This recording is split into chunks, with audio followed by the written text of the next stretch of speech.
बोलिए गौरी गोपाल भगवान की जय। आप सबको कृष्ण जन्माष्टमी की बहुत बहुत शुभकामनाएं। इस बार भगवान श्री कृष्ण के जन्मोत्सव को लेकर तिथि में, तारीख में थोड़ा सा मन डगमग डोल रहा है कि 6 तारीख की जन्माष्टमी मनाएं या 7 तारीख की जन्माष्टमी मनाएं। तो मैं आपको कंफर्म करा दूं कि 7 तारीख की ही भगवान श्री कृष्ण की जन्माष्टमी है। भगवान श्री कृष्ण का प्राकट्य अष्टमी को हुआ और अष्टमी तिथि इस बार श्रीधाम वृंदावन में, बिहारी जी में यहाँ के तमाम संत जन 7 सितंबर 2023 को ही कृष्ण जन्माष्टमी मना रहे हैं। इस दिन आप सब व्रत रख करके भगवान श्री कृष्ण की आराधना कीजिएगा। भगवान से प्रार्थना कीजिए कि हे प्रभु हमें सद्बुद्धि दें।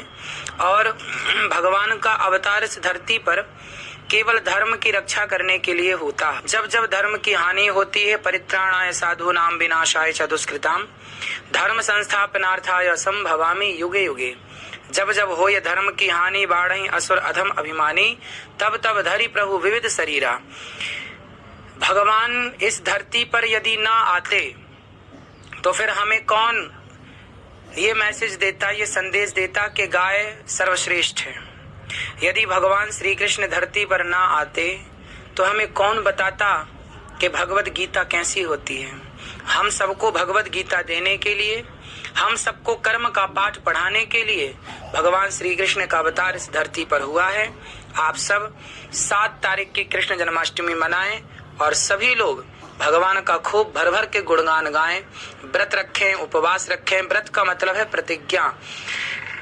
एक प्रतिज्ञा लीजिए इस जन्माष्टमी से कि आप रोज गीता का एक श्लोक याद करेंगे, आप रोज एक श्लोक का पाठ करेंगे, आप रोज एक श्लोक का गायन करेंगे, आप रोज एक श्लोक के अर्थ को समझेंगे और उस अर्थ को समझकर उस अर्थ के अनुसार जीवन को जीना सीखेंगे।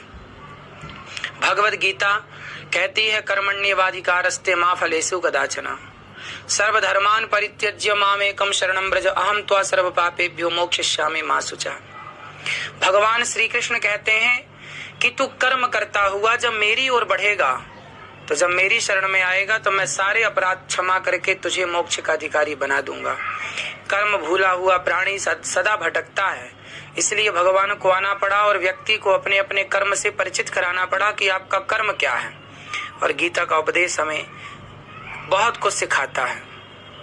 इसलिए इस जन्माष्टमी को सुबह जल्दी जाकर भगवान का अभिषेक कीजिए, पूजा कीजिए, दुग्ध से, जल से अभिषेक कीजिए, खूब प्रेम से भगवान की स्तुति कीजिए, भगवान के स्मरण में इतना खो जाइए, भगवान के चिंतन कीर्तन में इतना डूब जाइए कि पता ही ना चले कि दिन कब बीत गया, कब रात्रि के 12 बज गए। रात्रि के 12 बजते ही थाल में आरती सजा करके भगवान की खूब आरती उतारिए और प्रेम से गाइए श्री कृष्ण गोविंद हरे मुरारी, हे नाथ नारायण वासुदेव।